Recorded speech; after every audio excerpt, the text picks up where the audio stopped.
Education ground চ্যানেলে সকলকে জানাই স্বাগত। আশা করি সবাই ভালো আছো। আমি তোমাদের সঙ্গে সৌরভ। আজকে আমরা ডাব্লিউবিপিএসসি ক্লার্কশিপ 2019 যে সেকেন্ড শিফট পরীক্ষা হয়েছিল, সেখানে জেনারেল স্টাডিজ এর কোশ্চেনগুলি এসেছিল, সেই জেনারেল স্টাডিজ এর কোশ্চেনগুলি নিয়ে আমরা আলোচনা করব। কারণ কি, এই কোশ্চেনগুলি আসলে যে কোনো পরীক্ষার জন্য গুরুত্বপূর্ণ। অবশ্য যারা সামনে যেহেতু ক্লার্কশিপের পরীক্ষা রয়েছে, সেটা জানা দরকার যে প্রিভিয়াস ইয়ার কি কি কোশ্চেন এসেছিল। তবে শুরু করছি। দেখো, প্রথম কোশ্চেন কি রয়েছে। ভারতের একটি অঙ্গরাজ্যের রাজ্যপালকে নিয়োগ করেন কে? এর সঠিক অ্যান্সার কি হবে? অপশন সি, রাষ্ট্রপতি। রাষ্ট্রপতি কি করেন? ভারতের একটি অঙ্গরাজ্যের রাজ্যপালকে কি করেন? নিয়োগ করেন। 61 নম্বর আর্টিকেলের মধ্যে কি দেওয়া হয়? রাষ্ট্রপতির ইমপিচমেন্ট সম্পর্কে কি লেখা রয়েছে, এটা পরীক্ষায় জিজ্ঞেস করে।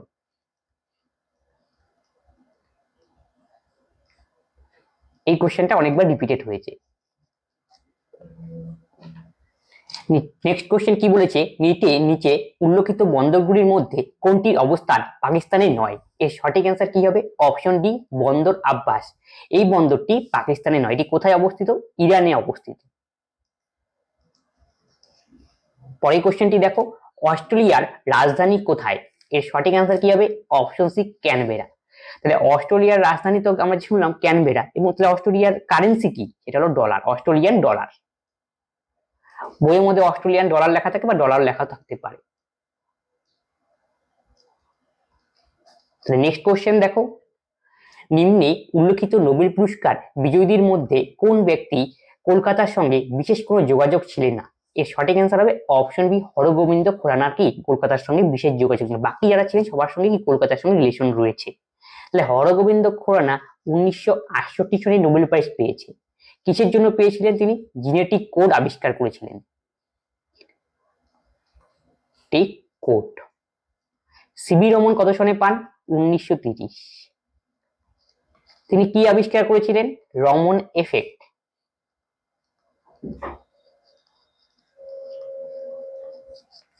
অভিজিৎ বিনায়ক বন্দ্যোপাধ্যায় 2019 সালে নোবেল প্রাইজ পান ইকোনমিক সায়েন্সের উপর গবেষণার জন্য, অর্থাৎ ইকোনমির উপর।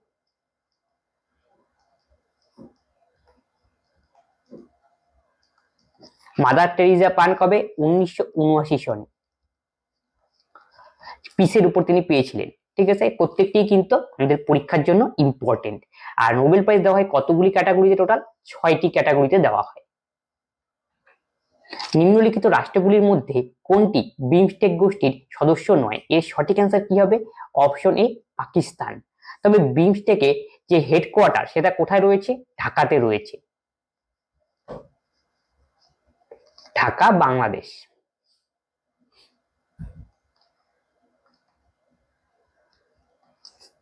কত সনে বিমস্টেক গঠিত হয়েছিল? 1997 সনে। তাহলে দেখে নাও বিমস্টেকে কোন কোন কান্ট্রি রয়েছে। বাংলাদেশ, ভুটান, ইন্ডিয়া, নেপাল, শ্রীলঙ্কা, মায়ানমার আর কি থাইল্যান্ড। এই কান্ট্রিগুলি বিমস্টেকের অন্তর্ভুক্ত। বিমস্টেকের ফুল ফর্ম কি? Bay of Bengal initiative multi sectoral economic cooperation. Keshav Maharaj যে দেশের হয়ে ক্রিকেট খেলেন তা হলো কি? তিনি সাউথ আফ্রিকার হয়ে ক্রিকেট খেলেন। নিম্নে উল্লেখিত ব্যক্তিদের মধ্যে কে ভারতীয় জাতীয় কংগ্রেসের প্রথম সভাপতি ছিলেন? এর সঠিক অ্যান্সার কি হবে? Option C, ডব্লিউ.সি. ব্যানার্জি বা উমেশ চন্দ্র বন্দ্যোপাধ্যায়। 1885 সনে জাতীয় কংগ্রেসের ফার্স্ট সেশন হয়। কোথায় হয়েছিল? বোম্বেতে। বোম্বের কোথায়? বোম্বের গোকুলদাস তেজপাল কলেজে। সেখানে টোটাল কতজন ডেলিগেট উপস্থিত ছিল? 78 জন ডেলিগেট সেখানে উপস্থিত ছিল, মানে সদস্যজন এখানে উপস্থিত ছিল। অ্যালান অক্টোভিয়ান হিউমকে কি বলা হয়? কংগ্রেসের জনক, the father of Congress. Of Congress. দাদাভাই নৌরোজিকে কি বলা হয়? Grand old man of India.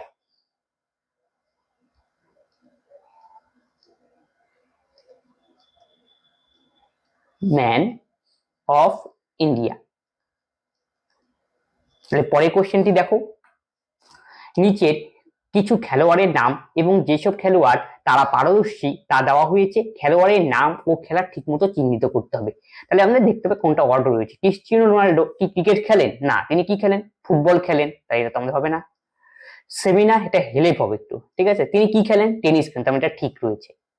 Tiger Woods কি খেলেন? বিলিয়ার্ড। টাইগার উড কি বিলিয়ার্ড খেলে না, টাইগার উড কি খেলে? গোল্ফ খেলে। তাহলে এটা আমাদের হবে না। জরুট কি খেলে? ক্রিকেট খেলে। তার মানে আমাদের কোন অপশনটি ঠিক? অপশন বি, সেমিনা হিলে, এটাই আমাদের সঠিক অ্যান্সার।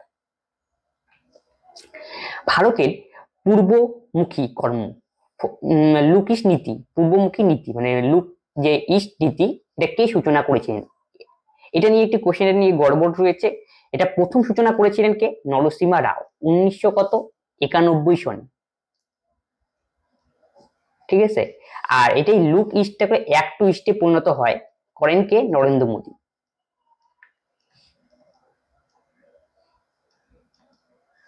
এটা নিয়ে একটু কনফিউশন, কোনো কোনো জায়গায় নরেন্দ্র মোদী অ্যান্সার দেওয়া, কোনো কোনো জায়গায় কি নরসিংহ রাও অ্যান্সার দেওয়া। তাহলে আমার হিসাবে সঠিক অ্যান্সার অপশন এ হয়। ভারতের পরমাণু শক্তি কমিশনের প্রথম সভাপতি কে ছিলেন? এর সঠিক অ্যান্সার কি হবে? অপশনে হোমিও জাহাঙ্গীর ভাবা ছিলেন কি এর প্রথম সভাপতি। তাহলে যে পরমাণু শক্তি কমিশন কবে গঠিত হয়েছিল? 1948 সনে 10ই আগস্ট।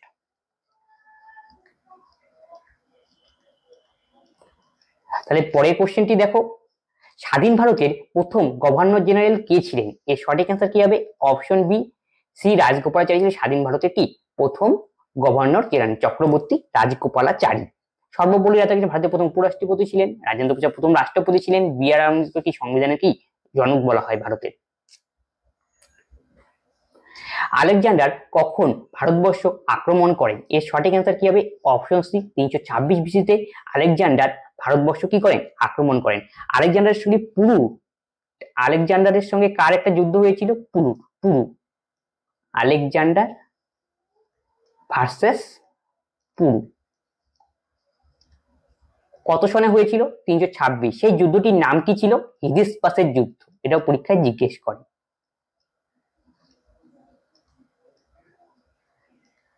হিডিসপাসের যুদ্ধ। পরের কোশ্চেনটি দেখো, রবীন্দ্রনাথ ঠাকুর তার নাইট উপাধি ত্যাগ করেন কোথায়? কবে? 1919 সালে। আসলে 1919 সালে 13ই এপ্রিল জালিয়ানওয়ালাবাগ হত্যাকাণ্ড হয়। সেখানে কি করা হয়?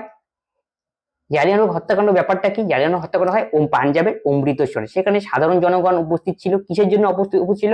কারণ কি ইংরেজরা রাওলাট অ্যাক্ট চালু করেছিল 1919 সালে। সেই রাওলাট অ্যাক্ট প্রতিবাদে সাধারণ জনগণ কি সেখানে কি একত্রিত হয়েছিল। এই একত্র জনগণের উপর ইংরেজরা গুলি চালায়। এরপরে বহু নরনারী মারা যায়। এই ঘটনার পরিপ্রেক্ষিতে রবীন্দ্রনাথ ঠাকুর কি করেন না ব্রিটিশদের দেওয়া নাইট উপাধি ত্যাগ করেন। তাহলে কত সনে ঘটেছিল সেই ঘটনা? 1919 সালে 13ই এপ্রিল। তাহলে এই ঘটনা কি নামে পরিচিত? জালিয়ানওয়ালাবাগ হত্যাকাণ্ড নামে পরিচিত। কার নির্দেশে গুলি চালানো হয়েছে? এটা পরীক্ষা আসতে পারে জেনারেল ডায়ারের নেতৃত্বে।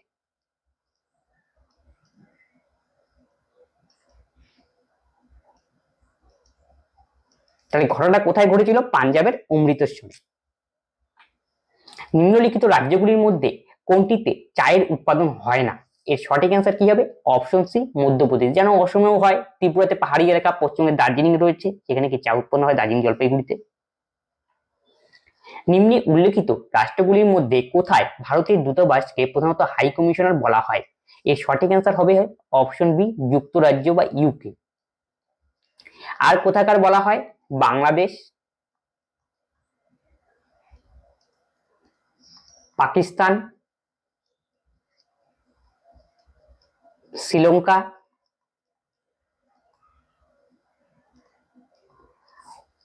আর হলো অস্ট্রেলিয়া এন্ড নিউজিল্যান্ড।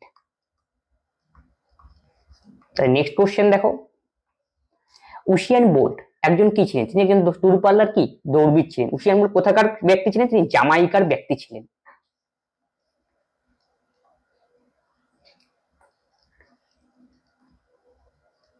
আর খেলোয়াড়, পরীক্ষায় জিজ্ঞেস করে উসিয়ান বোল্ট কোন দেশের খেলোয়াড়? জামাইকা হবে।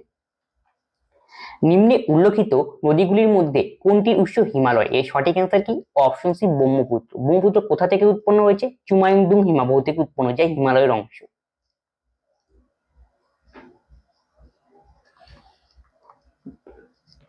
নর্মদা কোথা থেকে উৎপন্ন করেছে? মধ্যপ্রদেশের অমরকন্টক থেকে।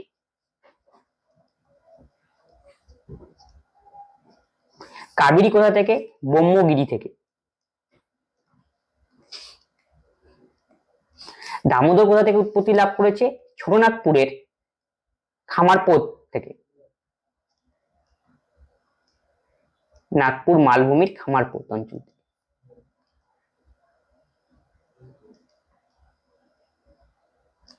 প্রত্যেকটি পরীক্ষার জন্য ইম্পর্টেন্ট। তাহলে নেক্সট দেখো, নিম্নে উল্লেখিত খেলোয়াড়দের মধ্যে কে হকি খেলোয়াড় নন? তাহলে এর সঠিক অ্যান্সার কি হবে? Option B, Milkha Singh. মিলখা সিং কি ছিলেন? একজন দৌড়বাজ ছিলেন।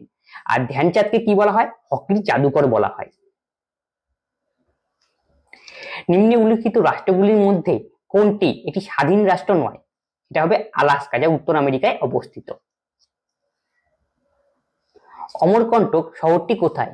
তাহলে অমরকন্টক কোথায়? মধ্যপ্রদেশে। তাই অমরকন্টক কোথায়, শহরটি কোথায় অবস্থিত? মধ্যপ্রদেশে। পরের কোশ্চেনটি দেখো, ইসরো এর সদর দপ্তর কি? ইসরোর ফুল ফর্ম কি? Indian space research organisation. এর সদর দপ্তর কোথায় অবস্থিত? বেঙ্গালুরুতে অবস্থিত। তাহলে ইসরো গঠিত হয়েছিল কবে? 1969 সনে 15ই আগস্ট, 15 আগস্ট। পরীক্ষায় তোমাকে জিজ্ঞেস করতে পারে Vikram Sarabhai space research centre কোথায় অবস্থিত? বিক্রম সারাভাই স্পেস সেন্টার কোথায় অবস্থিত? তিরুবনন্তপুরম, কেরলে অবস্থিত। পরীক্ষায় জিজ্ঞেস করে। আর Satish Dhawan space centre SDSC এটা কোথায় অবস্থান করেছে? এটা হলো অন্ধ্রপ্রদেশের শ্রীহরিকোটা। অন্ধ্রপ্রদেশের শ্রীহরিকোটাতে।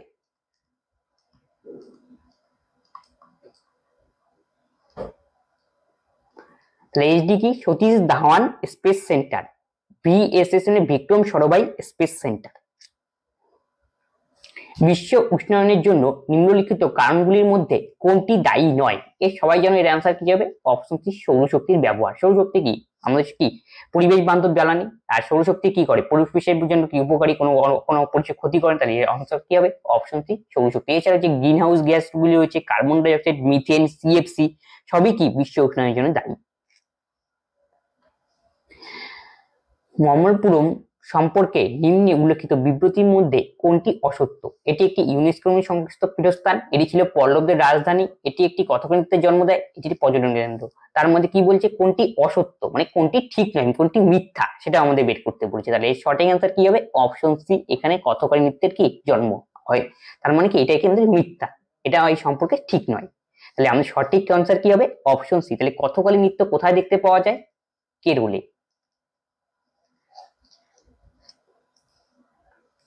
1944 সালে 14ই এপ্রিল ব্রিটিশ সেনাবাহিনীকে পরাস্ত করে আইএনএ ইন্ডিয়ান ন্যাশনাল আর্মি যেখানে ভারতীয় পতাকা উত্তোলন করেছিলেন সে জায়গার নাম কি? এর সঠিক অ্যান্সার কি হবে? Option B, Moirang. এখানে কি প্রথম উত্তোলন করেছিলেন। ঠিক আছে, এটা কোথায় অবস্থিত? মণিপুরে।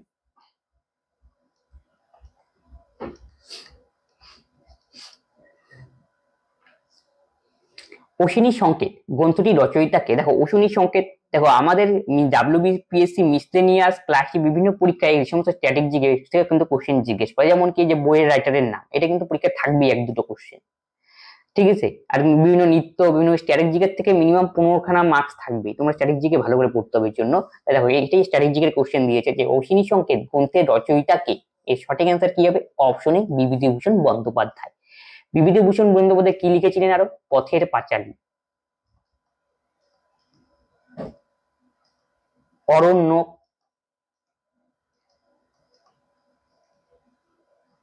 চাঁদের পাহাড়,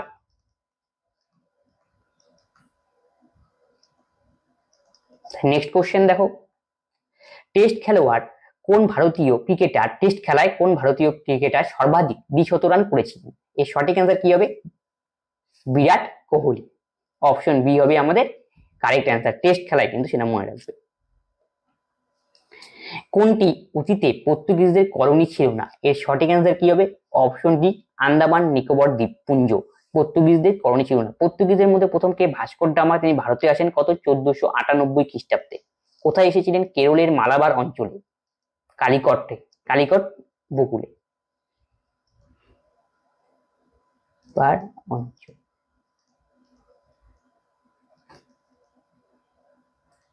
কালিকটে কে এসেছিলেন? Vasco da Gama.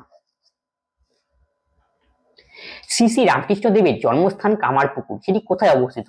এর সঠিক অ্যান্সার হবে অপশন বি হুগলি জেলায়। ঠিক আছে, এটা পরীক্ষার জন্য ইম্পর্টেন্ট। স্বামী বিবেকানন্দ শিকাগো ধর্ম সম্মেলনে বক্তৃতা দিয়েছিলেন কোথায়? এর সঠিক অ্যান্সার হবে কোথায় না, কত সনে? এর সঠিক অ্যান্সার হবে অপশন সি 1893 সালে কি বক্তৃতা দিয়েছিলেন। এই 1893 শিকাগো ধর্মসভা হয়েছিল, সেটা কোথায়? শিকাগো কি মিচিগান নদীর তীরে অবস্থিত, যে আমেরিকায়। ঠিক আছে, এটা কিন্তু পরীক্ষায় জিজ্ঞেস করে। এবং 1897 সনে স্বামী বিবেকানন্দ কি তৈরি করেছিলেন? বেলুড় মঠ, যে রামকৃষ্ণ মঠ আমরা বলি।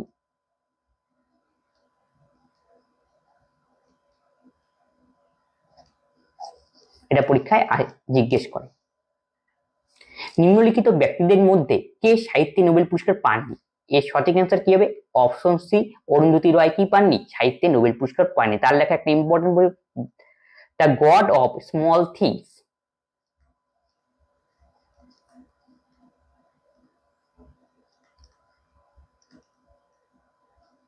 এই বইটা কিন্তু অনেক পরীক্ষায় জিজ্ঞেস করেছিল, এই বইটি কার লেখা। এই ছিল আমাদের কোশ্চেন। এখানে দেখো 40টার মতো কোশ্চেন আছে।